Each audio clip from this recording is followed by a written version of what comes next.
My name is Mitch Benner, and we started this podcast to remove the stigma around sobriety from addiction. My name is Aaron Nelson. Through our stories and the stories of our guests, we hope to help you find a new path. All right, guys, we are back with another episode of Shattered Darkness. We just want to say thank you again to all of our listeners for interacting with us through social media and out in the public. We really appreciate it. Today is a special episode for me. We have my best friend of all time, Thomas Ewing. How you doing, man? Good, buddy. Happy to be here. I'm so glad you're here. So Thomas and I have known each other since we were like 5. Yeah. And we grew up together. We grew up skating together, getting in all kinds of trouble. Literally every fun story or bad story, I guess, that I have as an adolescent is pretty much involved. Thomas is involved in it. Sounds about right. So yeah, we grew up together and went to high school together, graduated together. All through high school, super close. Tyler Hoffman was like our low third leg of the tripod. And yeah, man. So over the years, Thomas and I have just stayed in touch and shared similar battles with alcohol and addiction and things like that. So Thomas is here today just to kind of talk about his journey and how he got to where he is today. How you doing, brother? So good. Happy to be here with you guys. Good to meet you too, Aaron. I've seen the podcast and I've seen your pretty face on here. I'm like, he is that handsome in real life. Right? Good. Yeah, well, thanks. I'll tell my wife that, and maybe she'll disagree with you. Yeah. But, yeah. So yeah, dude. So really, this platform is just kind of an opportunity for you to start wherever you want and share your journey with, you know, the things that you've struggled with through your life and what you've learned from those things and, you know, kind of where you're at today. So yeah, just kind of let you start where you want to, and we'll interject and ask some questions. Great. Well, I'm 38 years old now and grew up here in Loveland with you and born and raised preacher's kid. My dad, you know, was working at a church my whole life doing the music. So he wasn't necessarily preaching, but he was the worship leader and he's also a musician and songwriter. So I grew up in a musical house. My mom sings and my siblings play instruments and stuff. So grew up doing that in church and then in school, man, I mean, where do we start? So I know. I met you, when you were 5 or 6, I was 5, and we had a lot of crazy times. Where do we want to start? Wherever you want, dude. Like I don't know, like, yeah, you just kind of your background and, you know, like, I don't know, dude, just like the things that kind of led you to, like, I don't really feel like you ever struggled with addiction on the level that maybe Aaron and I did, you know, which is great, you know, but you chose to get away from alcohol, just for, you know, whatever reasons those are. And, so really, dude, just kind of like what led you into thinking that like that was a good path, you know? Yeah. And like where that struggle started and yeah, just kind of like whatever, you know, because I know in high school, you know, we started smoking weed and doing some things like that. And, you know, like normal, I don't think, I've always said on this podcast too, like when we were in high school and stuff like that, we were actually pretty good kids. Yeah. You know, like we spent a lot of time in youth group. And things like that. But obviously some things got off the rails maybe after high school, getting into our early years. And I know you spent a lot of time in church and still do and played music there. And, you know, so I just really anything you want to share that kind of led you up to that choice of like, I really, you know, need to get alcohol out of my life and realize that, you know, I have an addictive personality and these things are really unhealthy for me. Yeah. Yeah. I mean, I feel like my whole life I had this battle of, especially because growing up in the church and like having my dad, people know my dad and let's not downplay that. Like your dad is actually a very, very well known. I mean, today, doesn't he travel around and do music all over the country? Yeah, he's all over the place and does a lot of stuff with different churches. I mean, a lot of people our age have negative things to say about church, you know, upbringing and stuff. I had a great experience. Obviously weird stuff along the way, you know, that you work through as an adult. But my biggest struggle my whole life has been basically being like a split personality of like, I'd be one way around a certain group of people, and then I am a different way around another group of people. And in high school was probably, that was shined a lot more as far as like more apparent, where I'd be hanging out with certain kids and friends and get into nonsense, and then and the other part of me, then you kind of clean yourself up and show your best side. And dude, that just got old after a long time. And the older I've gotten, I've realized how important honesty and transparency is, and how valuable that is. Like, it's way better to be known for who you are than to be known for who you're not, obviously. But it's like, I want people to know, I want to know the real versions of you. Right. And I want people to know the real version of me. And I don't want to feel like I need to hide the two. And so it's like, so then when you merge the two, things have to give. I'm like, I can't be doing this crap that I was excusing beforehand. And I also don't want to put on a bright, shiny face that I have everything going on, because that's just not real life. Right. And people that in the church, especially, that have that mentality, is a big turnoff for me, because I just don't trust it. Yeah. Someone's like, oh man, I don't have any struggles, any issues. I'm like, I don't know, bro. Yeah. Like, what are you hiding? Right. It's so hard to do that. Like, because you're going to lose, like, think about high school, for example. You're going to lose friends over here by gaining some solid relationships over here. But it's so hard in high school because you want to be liked by everybody. You want to have one person talking shit about you because you're so insecure at that age. Yep. And I guess even now, still too, like, I'm in a commission-based business, so it's like, I don't have any negative things to say, or people have any negative things to say about me, but at the same time, you should live to be a good person, be yourself and authentic. That's the word that keeps coming up for me, right? It's authenticity. Yeah. And I think that that's just something that, I don't think it was missed, but it just wasn't so much like in the forefront of our minds, right? Like, because I know exactly what you're talking about. Yeah. And I struggled with the same thing, right? It's an identity issue, and so it's like, and that's like, I had a great experience at church too. Like, I've said this too, like, throughout my entire life, if at any point in life, any struggle, any addiction, any point in my life, if you would have asked me what were going to happen to me when I died, I would tell you I was going to heaven. Like, that was so ingrained in me. And that's what I loved about the church that we grew up in, and being exposed to that stuff really young. But at the same time, it was a performance, and like, your dad is an incredible musician, but that almost, even like when I was like maybe 14, 15, 16, like, it was a performance, dude. Like, it was a lot going on, and so I know. Did everybody dress up when you went to church? Yeah. Like suit and tie? Yeah. Well, I mean, maybe not that far, but like, I do remember running around the house Sunday morning, like taking showers and making sure you put your Sunday best on. And, so it was a non-denominational church, so it wasn't that strict, but yeah, dude, for sure. And then it was like, they kind of put you guys on a pedestal with the pastors and the pastors' kids and their families and all that just sat right in the front, right? So you guys were constantly under a microscope. Yeah. And I could see how it's like, and correct me if I'm wrong in any of this, but I could see how you would have those two different sides of you. Oh, yeah. Like, you've got the church Thomas, and then like school Thomas with your friends that maybe necessarily don't believe in God, right? Yeah. And so I get that too, right? Like, I remember feeling like, what the hell is going on?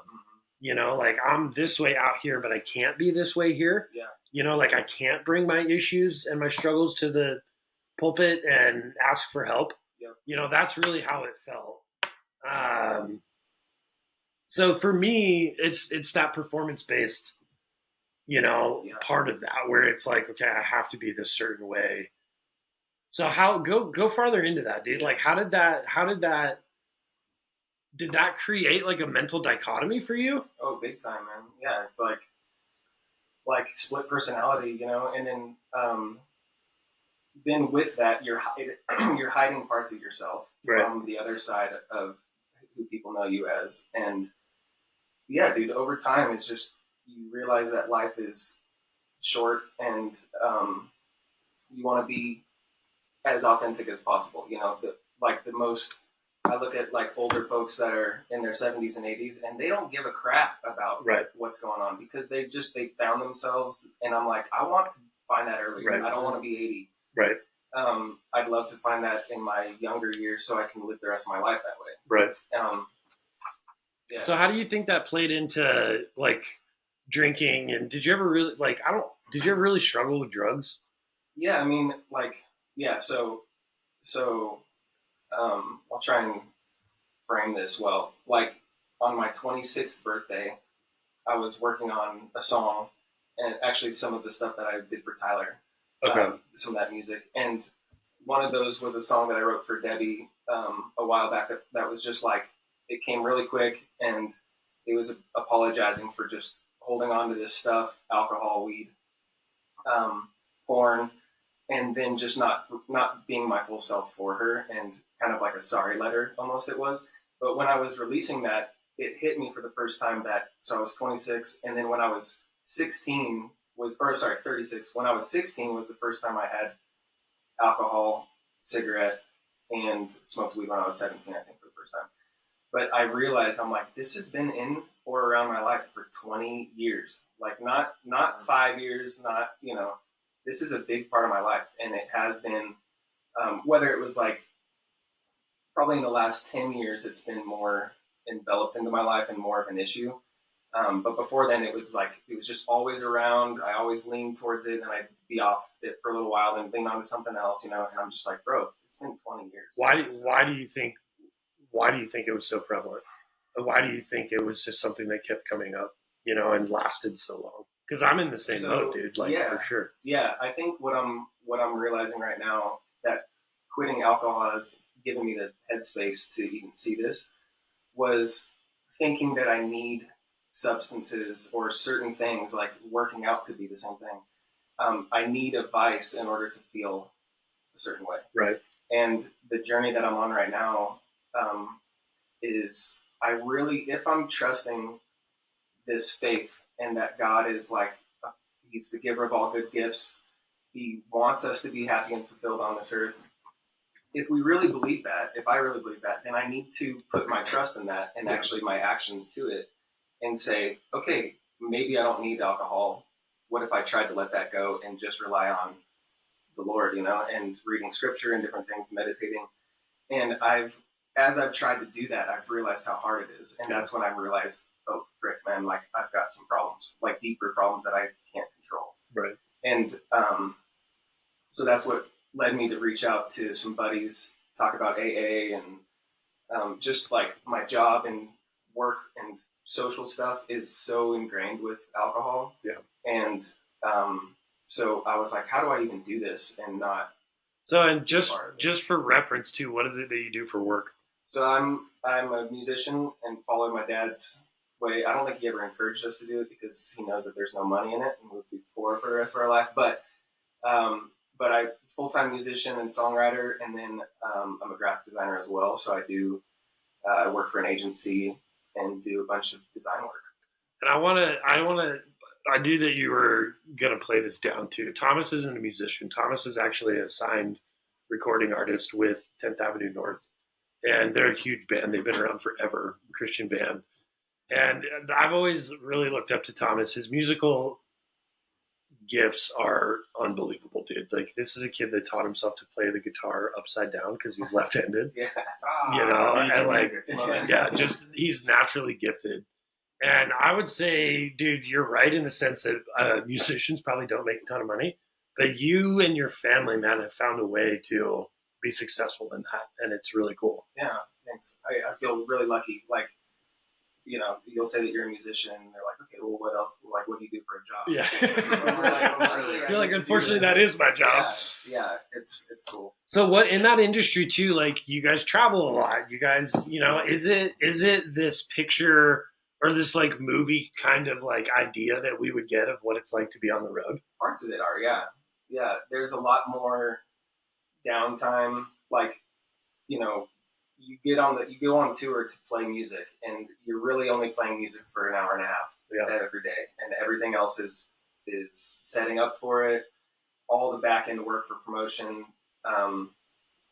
We do a lot of that in house, just because all of us know how to do that stuff. So we've taken the control into our hands. But there's a lot of it's ideal in some senses, and then it's like, like a rude awakening in some others of just like, this is not just a picturesque thing. Right. But as far as like visiting cities, meeting a ton of people, going to explore stuff, and and part of that is the fun of that is like going to try restaurants, going to try beers, going to different breweries, and so not drinking has really like been a shift for me. Yeah. And all that. Has it changed how? Has it changed kind of your road experience, like in a better way? Like how? Yep, better for sure, and for a lot of reasons. So with the whole non-drinking journey that I'm on, it's just opened up this door of discipline in my life in a whole different way, and how I see discipline, how I accept it, or how I repel it. And so being now, like this last 6 months of touring has been the first time that I've like set routines in place. So I'm like waking up, I'm not drinking at night, so I can wake up at like 8 a.m., feel refreshed, have a routine, do a little quiet time, start my day. And just if you don't drink for a little while, like you realize how much better it is for your body too, and just not waking up with a hangover and not dealing with all that. So physically, I feel so much better. Mentally, I feel so much better. But I'm the only one that's doing it. Like the other. That's what I was just going to ask you. Is the rest of your band on that train or no? I mean, dude, people, which is interesting. This is a whole other topic. Would be like alcohol in a Christian household or in a band or whatever. It's like a lot of people are freaked out by it. I don't think there's anything wrong with it unless it has a hold on you. Right. And the only way to tell if it has a hold on you is if you try to stop. Right. Yep. And you realize how hard it is. Yeah. That's such a good thing to just talk about really quick. Yeah. Because there's a lot of people out here that are listening that aren't struggling, but every time you challenge them, like, hey, why don't you stop drinking? And you see the wheels turn, like, shit, I got a cruise coming up. Yeah. Dude, for real, man. How am I not going to drink? For sure. And that's funny you say that because actually, I mean, I'm 9, almost 10 months into my sobriety, and I thought about that the other day, dude. I was like, why do people go on vacation? To relax, right? Like, how do you relax? The first thing that popped into my head was have a drink and sit on the beach. Yeah. And so now I'm like, okay, well, I can't do that, right? So my brain automatically goes into, well, how do you make vacation relaxing and fun without alcohol? Yeah. And I love that part of where my brain is at, right? 6 months ago, 8 months ago, probably not. And so I can understand where that fear comes from, right? And that change. And especially if you're the only one doing it, and you're really like, that's a lonely place to be. Yeah. And that's really cool. Yeah, I felt lonely a lot of times on the journey. But I've been vocal about it enough to like 0% of pushing it onto somebody else, because this is my own thing. And that becomes legalism when we put our convictions on somebody else. And so I'm like, this is my thing, dude. Like, I still love beer. I love the flavor of it. I love, alcohol is good too, but I loved beer.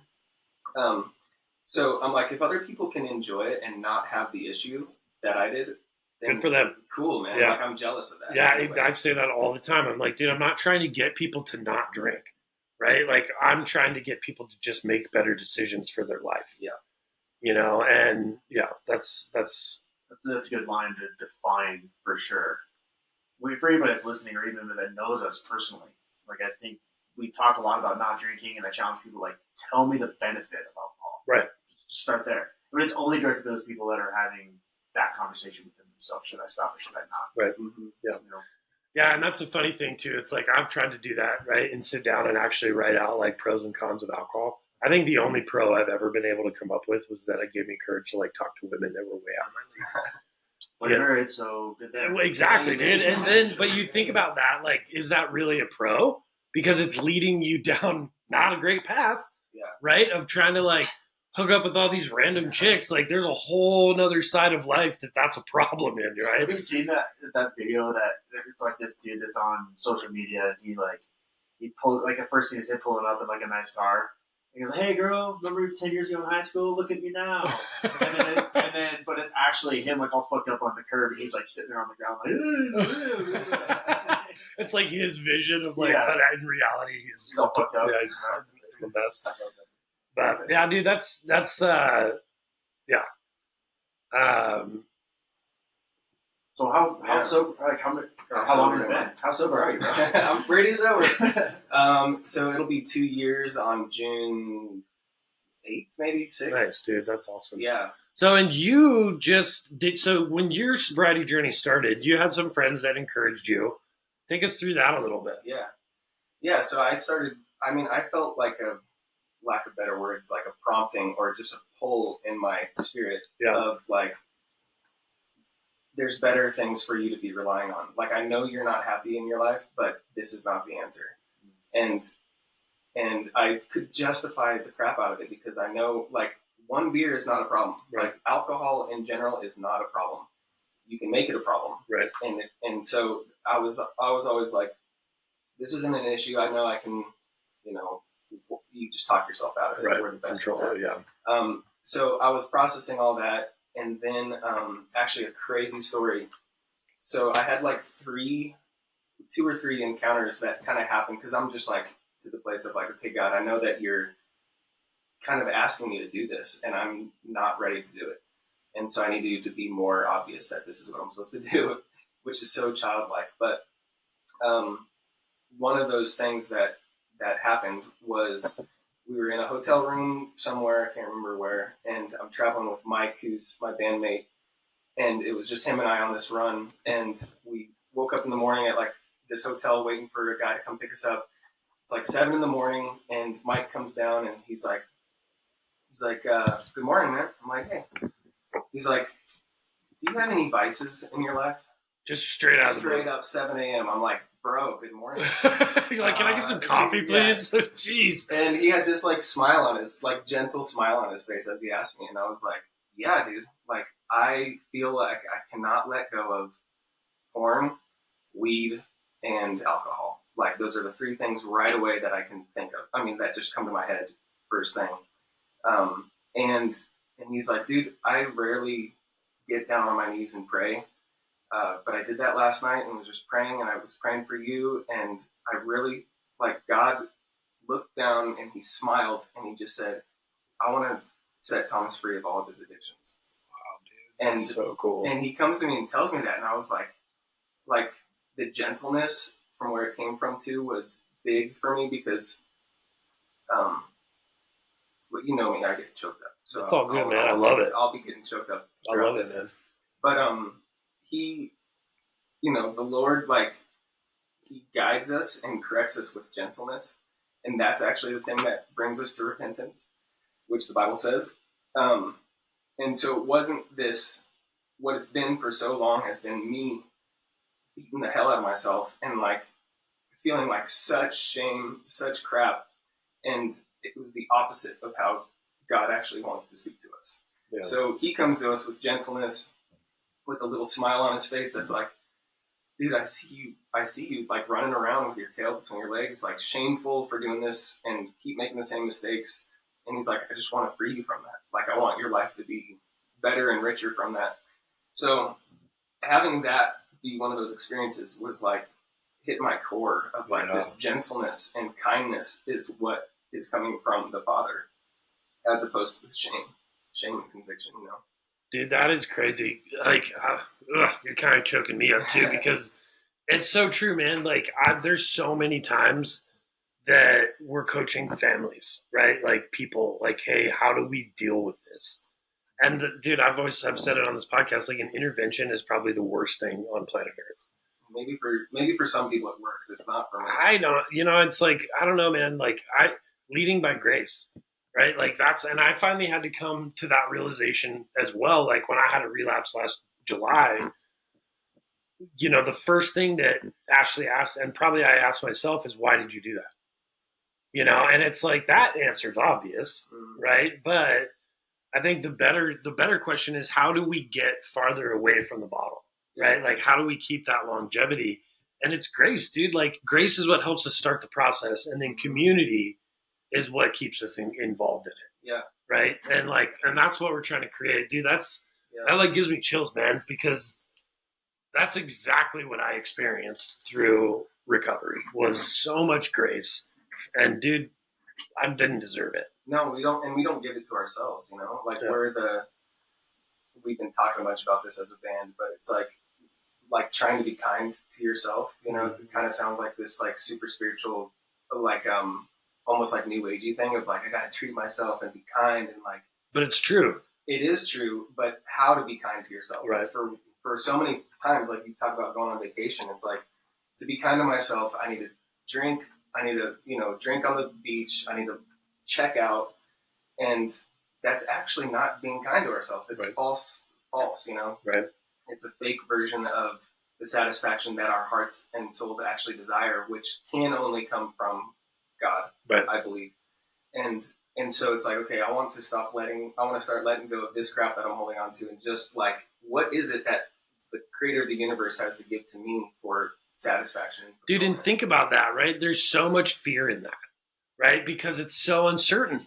Oh yeah. And I can control what I put in my mouth. I can control exactly what I drink, what I look at, but it's not beneficial for me. Dude, and with it's funny too with like social media and constantly comparing ourselves, right? It's like we feel like we have to constantly be in control of what everything looks like. I mean, we were talking about it this morning while we were setting all this stuff up. Mm-hmm. And it's just like that. I feel like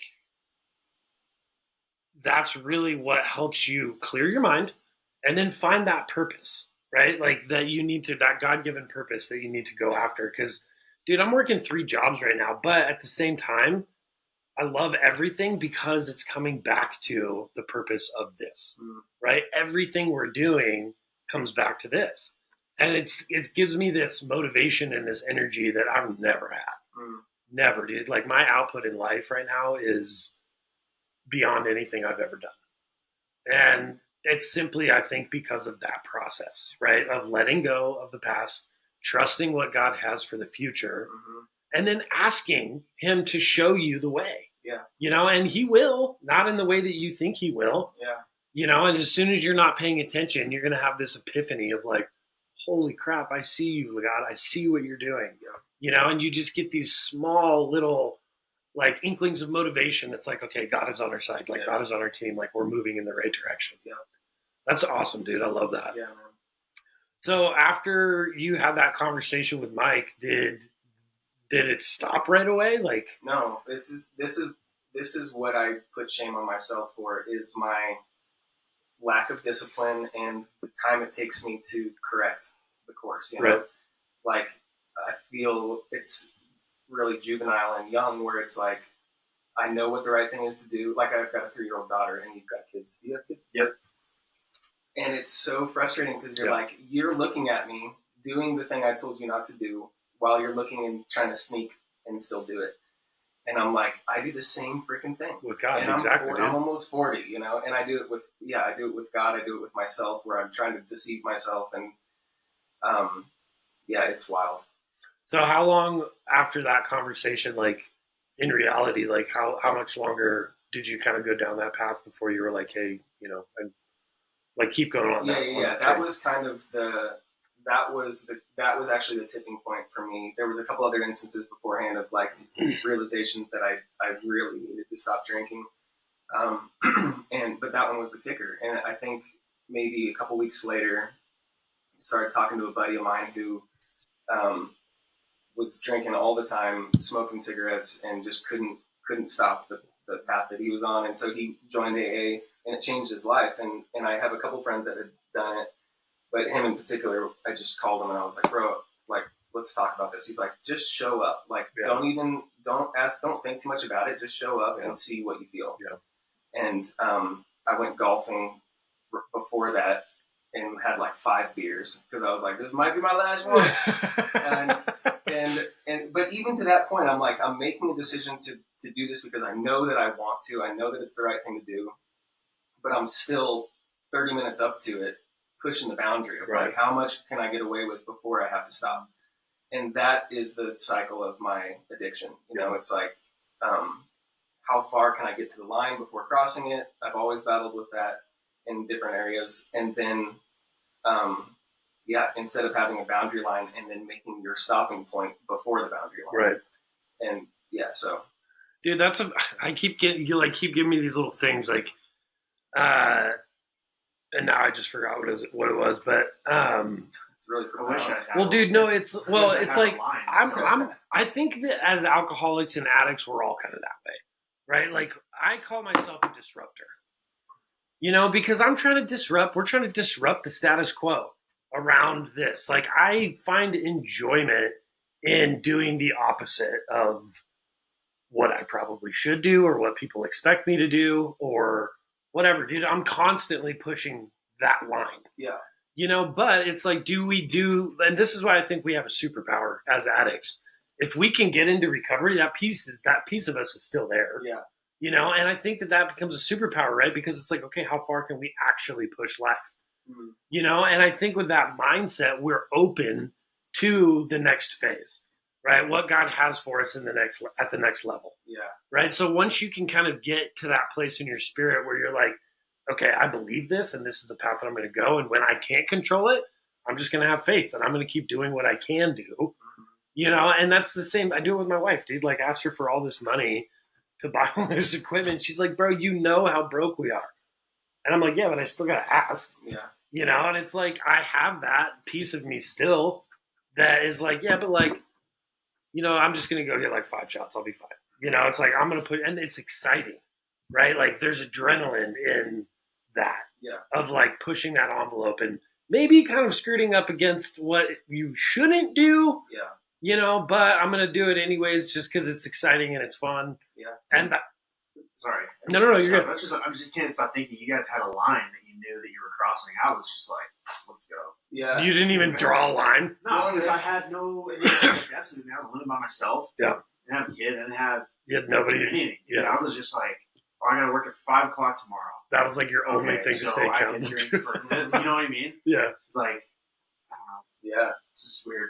Yeah. I mean, and there's almost, I don't know if there's more guilt and shame that gets put on somebody like us that knows what we should not be doing, as opposed to someone that's just like, I don't know where my moral line is or my boundary line is, and I'm just going to play until I can't play anymore. Yeah. But I don't. Well, isn't there like a Bible verse around that? It's like, greater is the man that hasn't seen but still has faith. And it's like we knew what the right thing to do was, but we just blew right past that. Yeah. And I think I did mine mostly out of anger, and honestly confusion, and it was just like I was really hurt coming out of high school and I just got mixed up with the wrong people, dude. Yeah. Yeah, I mean, I was going to say something there. Yeah. Do you feel like you had to change who you were to stop drinking? So I actually asked some friends, like bandmates and stuff, that I'm like, can you tell me how you're experiencing me as a sober person right now? Like when we go to a brewery. It's a great question. And I'm just like, I just need some self-awareness because in my head I'm spiraling of like, there's always the guy that doesn't drink and they're usually lame. So it's like, because it's just, and people want to have a good time and they don't want to disrupt his journey. And so they're like, there's a side party that's happening. And not in our camp or anything, but that's just a normal thing. Like social thing. Yeah, totally. Let's not invite these guys because they're not going to be right. You tend to flock to the people that are going to be more like you. Yeah. And so I asked them, I was like, guys, like, I'm struggling with this. Like, it's hard for me not drinking right now. I still feel strong in it. Like, I don't want to be doing it, but I do feel like I'm missing out. Like, and one by one, they're like, dude, you're not missing out on anything. Like, if anything, it's encouraging. It's challenging for us. That's the thing that people don't like about it. Yeah. Is their own insecurity around it. Well, it's like if somebody's working out, like in a bunch, and I see you, and I'm like, bro, you're so ripped. And then all of a sudden I put my story in it and be like, I've been trying to go to the gym and what, and you just implement yourself. You're comparing yourself. Yeah. And I'm like, I'm not asking you, like, you're not asking me to be compared to you. You just happen to be working out. Right. And so for me, I'm like, I happen to be making this choice, but it's convicting people. Other people, yeah. And they don't know what their path to get there is, if there even is one. Maybe there's not. But yeah, it's interesting. It is. And that's, dude, it's the same concept of like why I think people struggle with Christ, right? Because Christ requires something of us. Yeah. Christianity requires something of the believer. And we were called to spread the word, and that's not an easy thing to do. It's not an easy thing to stand up and say, hey, I believe in this and this is the way, but that's what we're required to do. Right. And it's hard, man. And that's where I think in those moments, those people that don't want to be around those are the people that probably need help, because I know for me, when I was actively drinking, dude, and people told me that they were sober, I was like, you're an idiot. Yeah. My response was that's boring. Yeah, exactly, dude. I was probably the guy that would try to talk them out of being sober. Yeah. I was the worst person for a sober person to be around. Or are they just so these aren't just random guys? These are inmates. These are good friends. Maybe they're just trying to be overly respectful of your situation. And I'm not saying that's going on in your realm, no. But I'm just saying in general. Yeah, I think in general. I think overall the general person is that nice. And it's oh man, they're hey, dude, am I gonna go? Do you gotta go? Yeah. And I think that's the biggest thing. That's why I wear this hat all the time. Is it's not weird. I'm just not drinking. Well, and the thing, dude, for whatever reason, if you get into it, I'm just not drinking today. And I feel like society is really leaning into this sobriety and things like that, which makes this a little bit easier. Yeah, it does. But at the same time, dude, it's not. I don't know. We've had to overcome a lot of. I mean, I know me personally. I've had to overcome a lot of mental hurdles to even get to this point. Oh, 100%. So when you were in AA, did you connect with that right away? Yeah. Yeah. Was it the spiritual piece of it that helped you connect to that right away? Not necessarily. I felt like I already had that as opposed to some of the other guys that didn't come from a spiritual background or a faith background or anything. So I knew where my higher power was and who it was, but just didn't have the discipline or the encouragement that I could do it. Yeah. And what was amazing is that first meeting, there was 60 people in there. You get a little tag when you walk in, and then they call numbers out of a basket. If they call your number, you can choose to speak or you don't have to. Yeah. And so I can't remember if they even called my number, but I just was not going to speak that night anyways.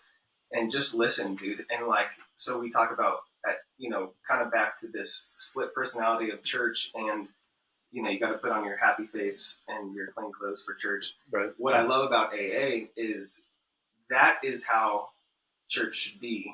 And, churches do a testimony time. So they'll say, hey guys, give us your testimony. And it's always God saved me from this. I struggled with this and now I'm free from this. AA is the opposite, where it's saying, this is my current testimony. This is my current struggle. I'm, X, Y, and Z. And I'm that brings people closer together than saying you need a lot of work before you can get to the freedom side. It's just saying, show up exactly how you are, exactly your struggles that you have.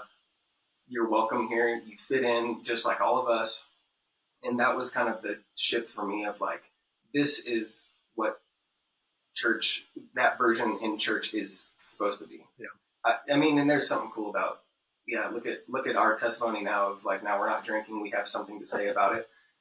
And I think there's something maybe even more powerful about a current testimony or a current struggle. And that testimony changes. Yeah. That's the thing that I loved about rehab and all that stuff is dude, we're constantly working on ourselves. And if you're not, you're going to get stagnant, and that's I don't know. I think by not pressing into that, you're saying, I know exactly where I'm going with my life. I know exactly what it's going to look like. I'm good. Mm-hmm. And that, for me, dude, that's not enough.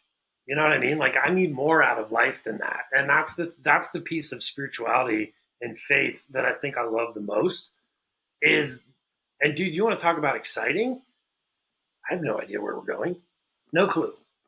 I have no idea what God has planned for this podcast, for you, for Aaron, for me, for the community that we're trying to serve. All I know is that it's time to do something, and that's as far as we've gotten, and it's just we just keep saying yes. We actually have an opportunity to be on FM radio next week and talk about our podcast. I have an opportunity to be one of 8 prayer leads at this International House of Prayer thing for our podcast, and it's just God just keeps putting these things in our life and it's amazing, dude. And it's exciting. And it's this feeling of you're doing this the right way, and it gives me chills, dude. It's a 10,000 times better than any drunk or high that I ever had, and I'm almost addicted to that side of life. Like, how do I get that feeling, of like, yes, Mitch, I feel like the Father is like patting me on the back, like you are listening and you are doing it right. And the other thing too about all of this that I had to learn was you don't have to have it all together to start. And in fact, I think there's more power in being completely broken. And I just watched this documentary on Moses, the life of Moses. Moses was a very broken human being, struggled with the same things that we're talking about, right? Split personalities. He was basically a king or prince in Egypt, and then became this desert. Like, he didn't know who he was his whole life until he met his mother trying to free slaves from Egypt, but God used him to deliver an entire nation, and it's like, if he can do that, bro, like, I'm all right, here I am, use me. Like, I want to be that guy. Yeah. Dude, I just finished Numbers.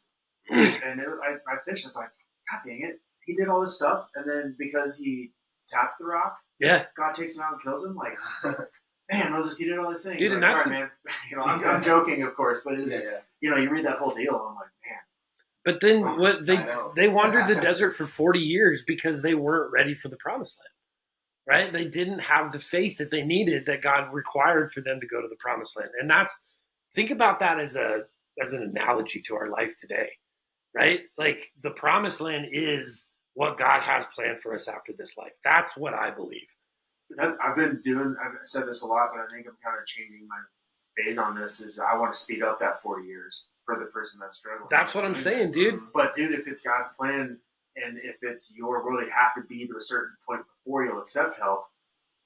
How much can we really, or should we speed that up? Because if you rush into, so when I talk about a couple of guests that we've had, especially when we're talking about Anna's mom, she's probably been pushed and interventions and all these things like go, and it's just this revolving door. Exactly. Of rehab. Exactly. And that's the thing, dude. It's like, it's up to every single one of us individually, right? Like, you can make your own choices just like I can, right? I can choose to press into the voice that I feel in my heart, or I can choose not to, right? So I think that speeding up that desert process, it's up to the individual, and that's like, I look at that whole thing as an analogy, right? Like, it's up to us. Joshua and Caleb made it to the promised land because they had faith.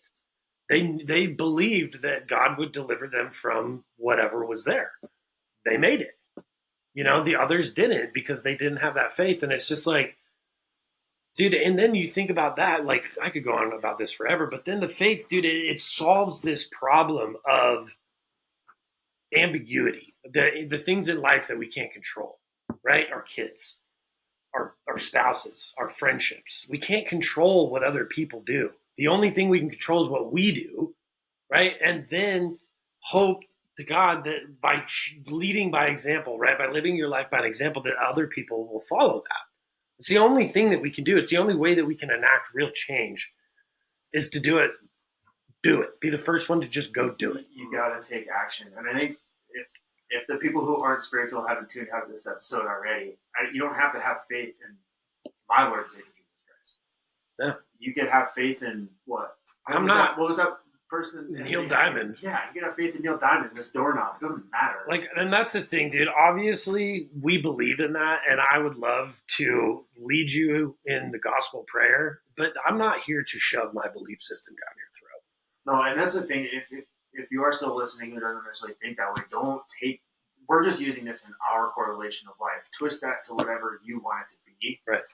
And taking action, right? And before I lose the thought, when I went to AA, I was not spiritual. I was told not.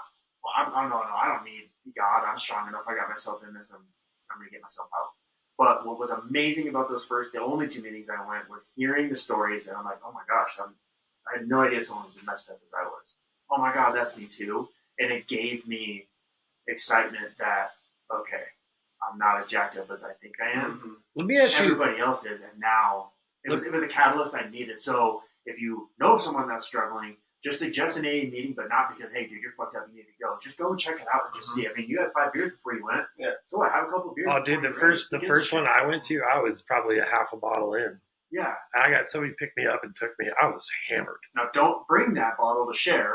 It's not show and tell or whatever.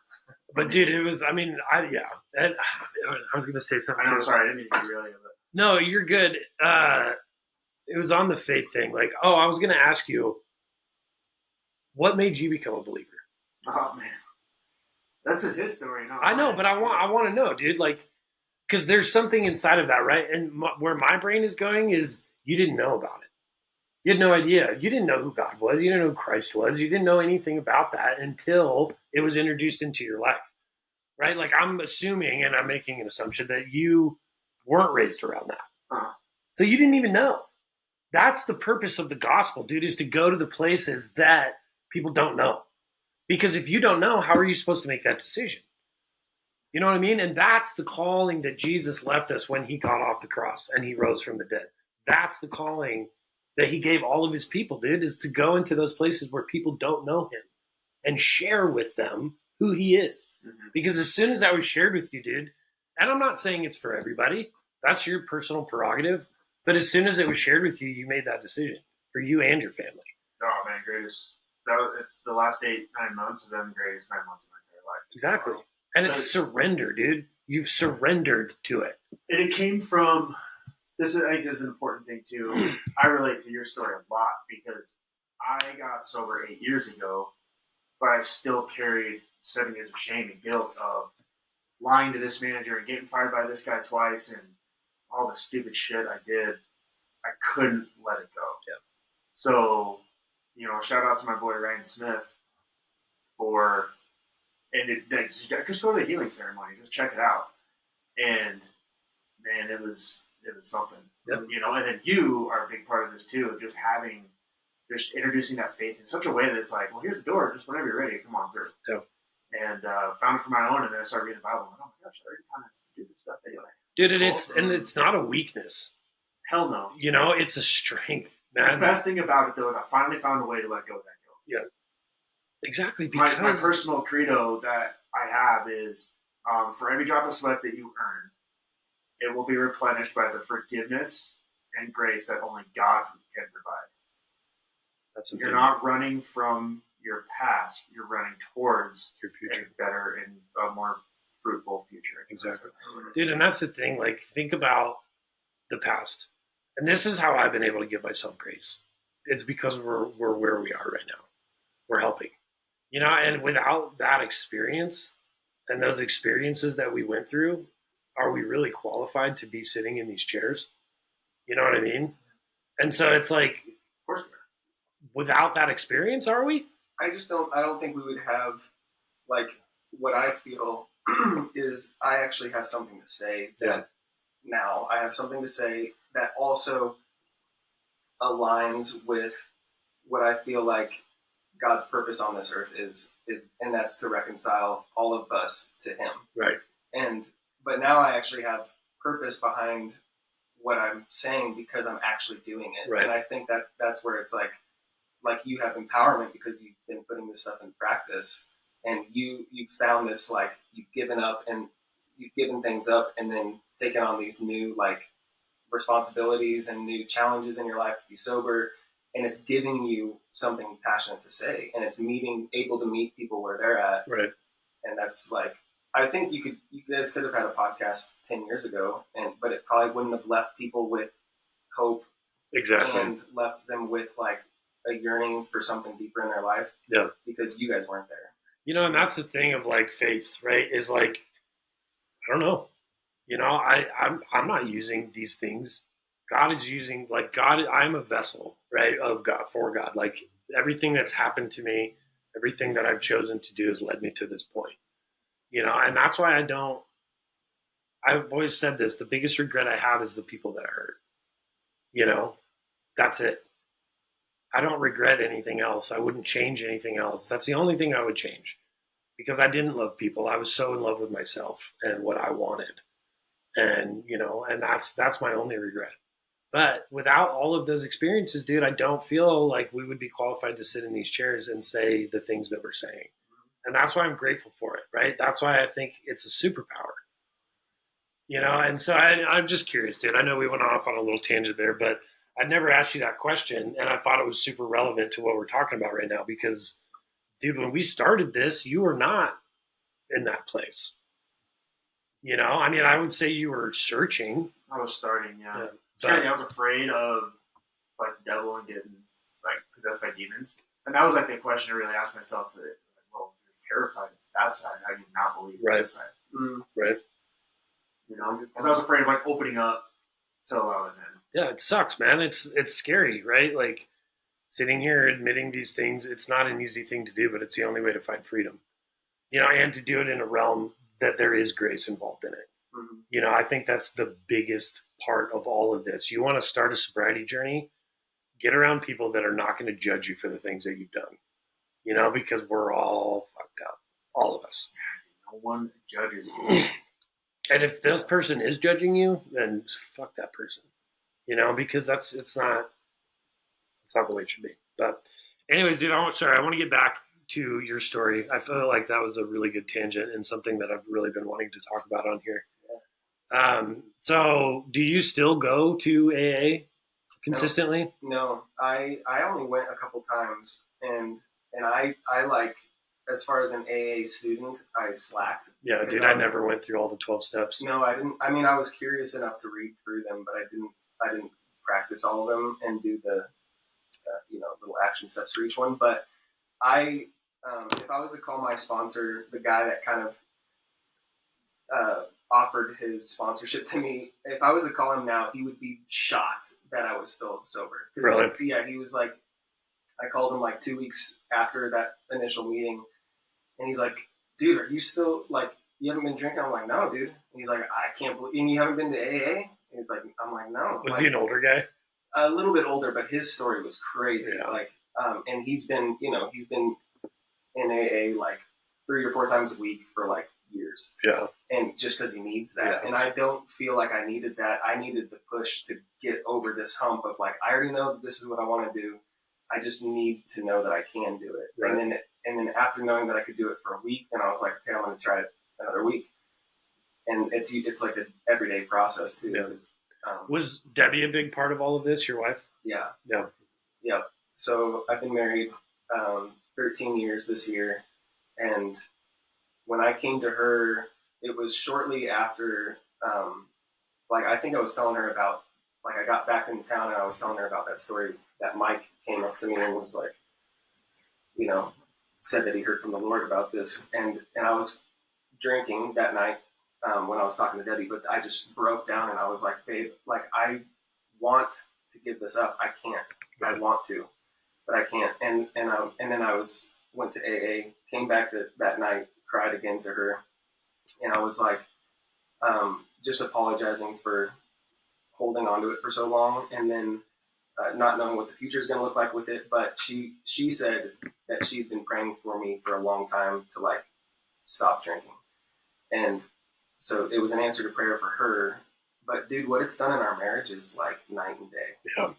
Like, not only do I feel respect for myself because I actually have boundaries in my life that I'm staying in line with. And so I feel proud, but her, like, her trust in me, her respect for me, all that has gone up because of this. What does that do for you in, like, emotionally and spiritually to know that she looks and views you that way? Oh, dude, it locks everything in place. It gives me the foundation and stability of like, okay, this is the marriage that I want to be in. Like, yeah. Even down to that, because beforehand you're like, is this person right for me? Because right. we keep butting heads. The problem is usually me. And so, it's just been massive night and day difference. Yeah.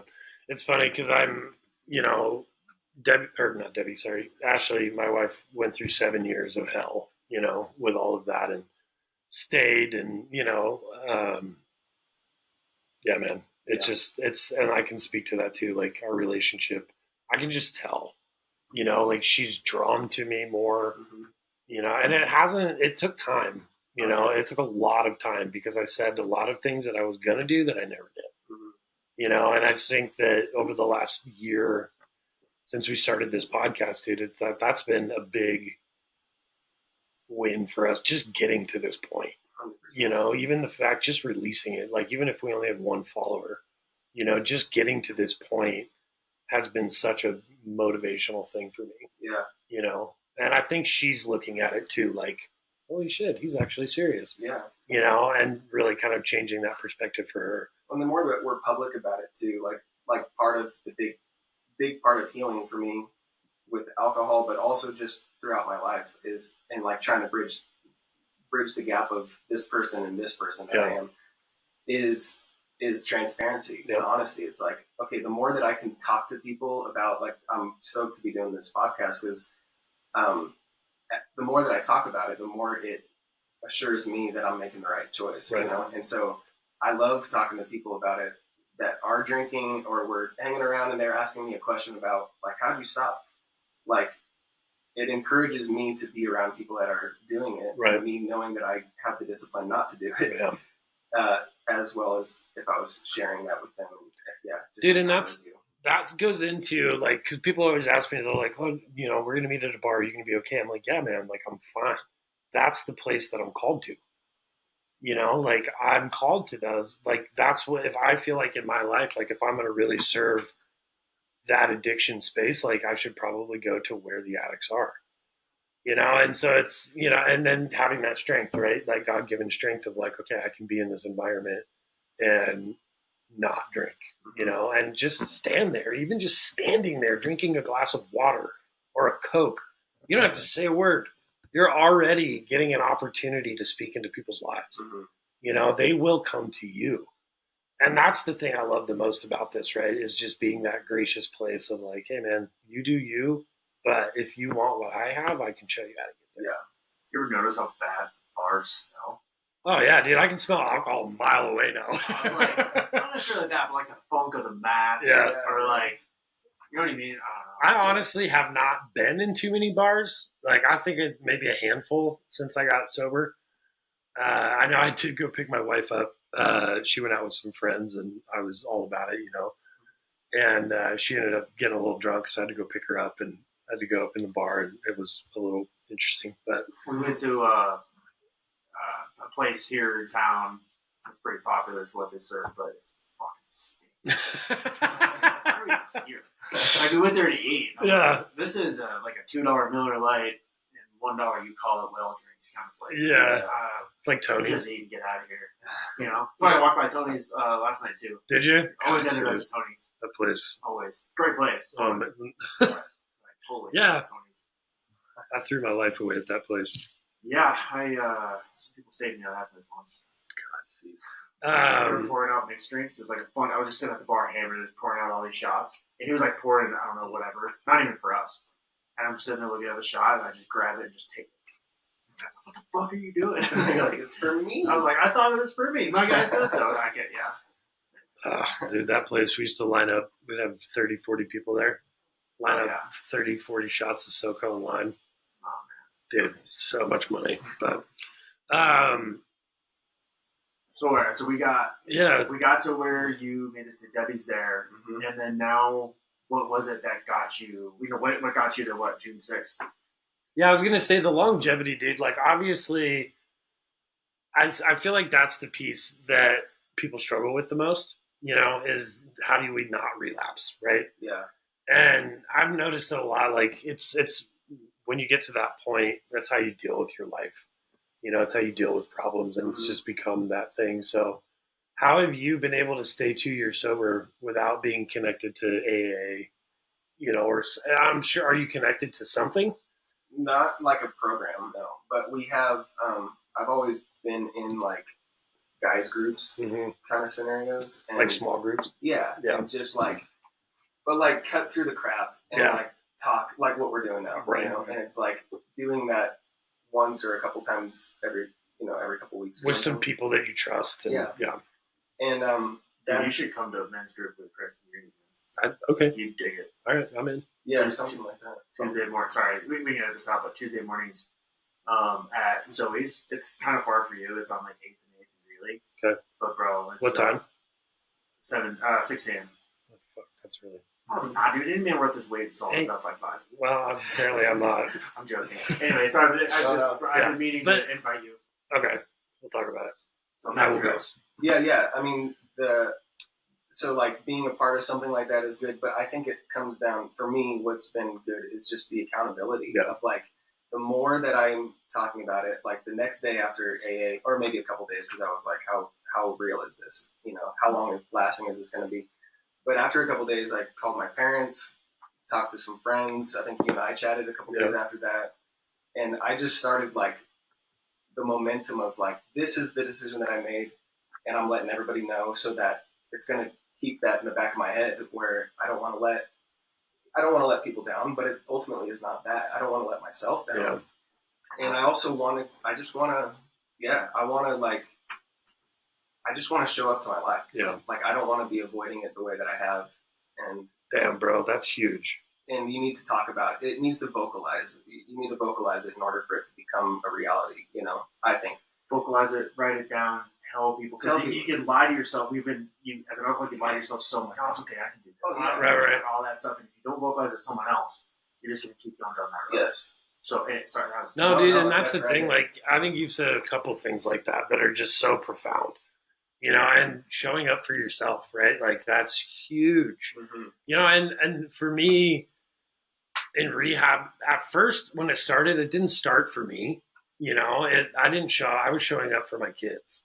I mean, and whatever motivation you need to get there. Exactly. Great. Yeah. Like, but it morphs into that, right? Like, it does. And yeah, man, like all these discipline factors show, like, I get up at the same time every day. I go to bed at the same time every night.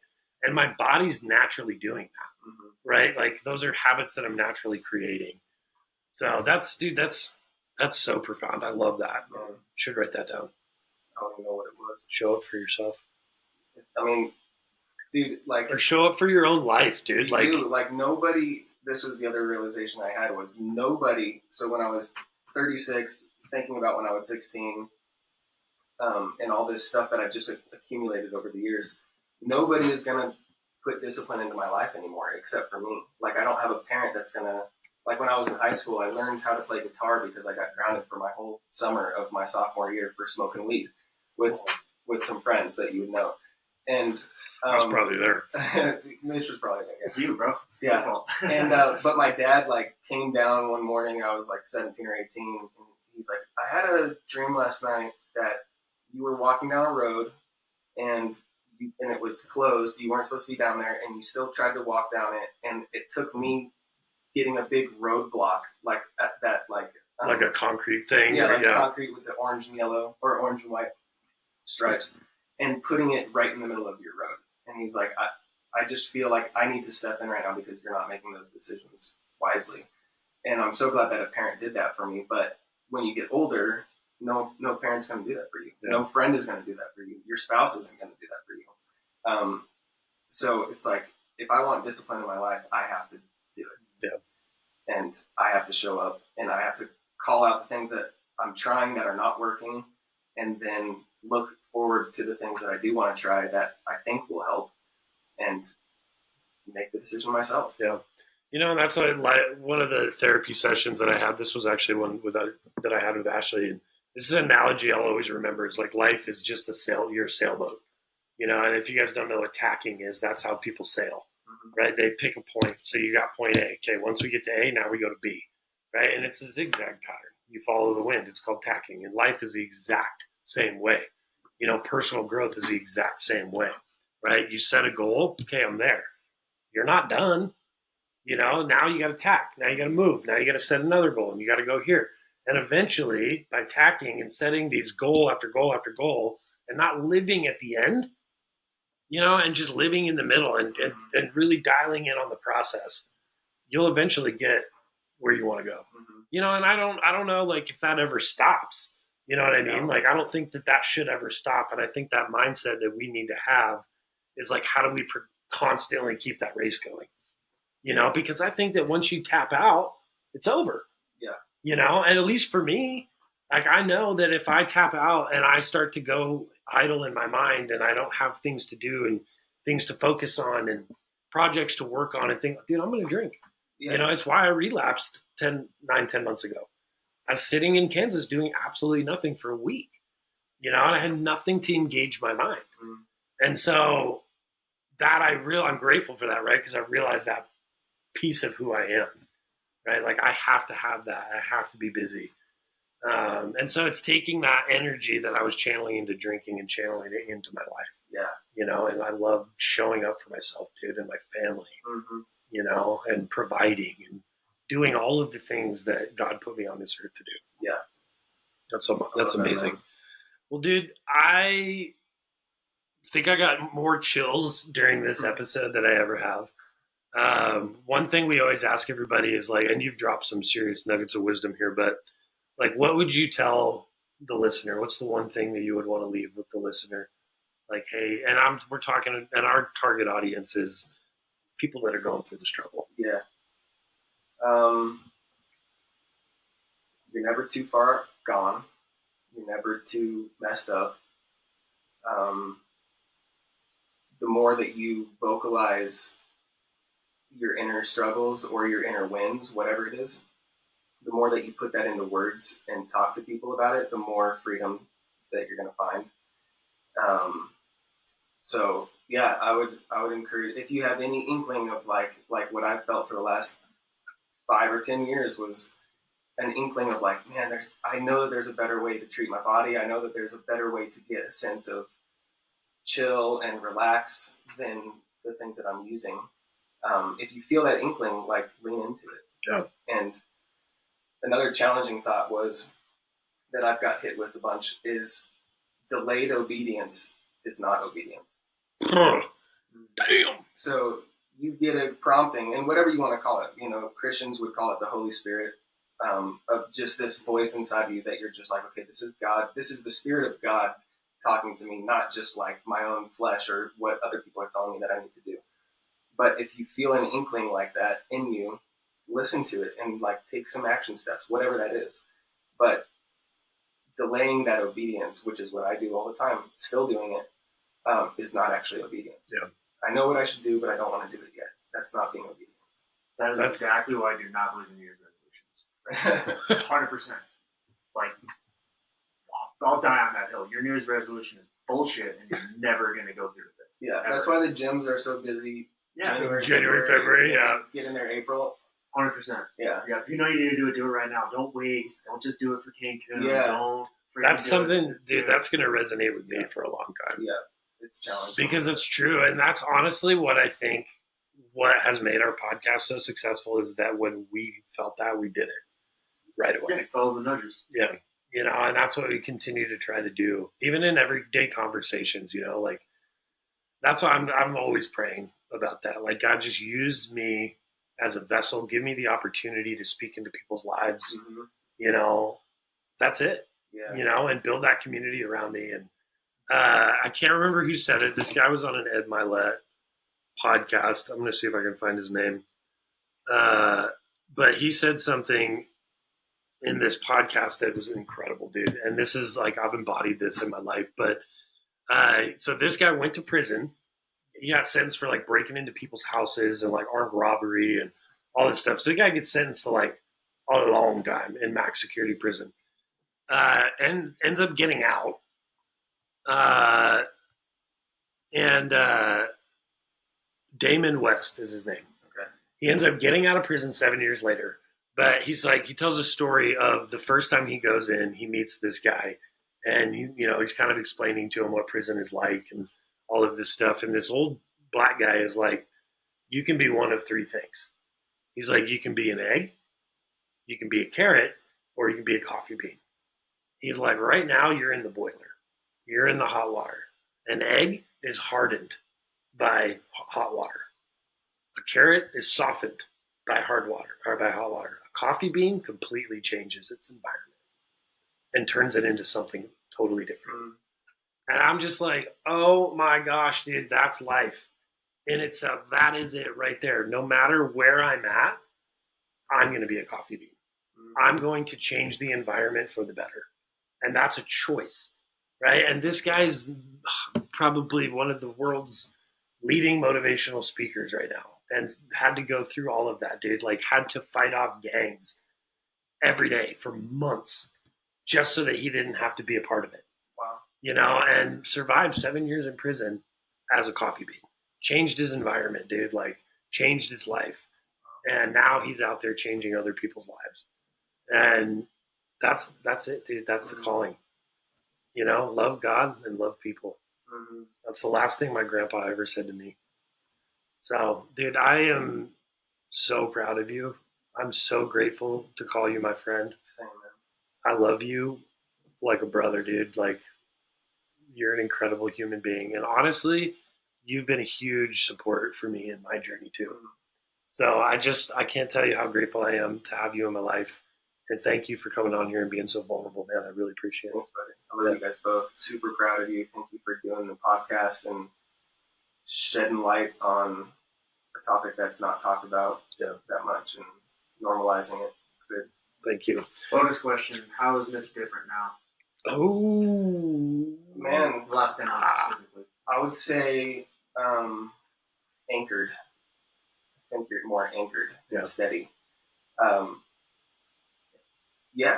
You have a grounding to you. I think a lot of it is your relationship with your wife too, because it's like, you know, that's in a healthy spot, and then that really affects everything, as we know, being married, you know. But dude, I'm so proud of the hard decisions that you've made.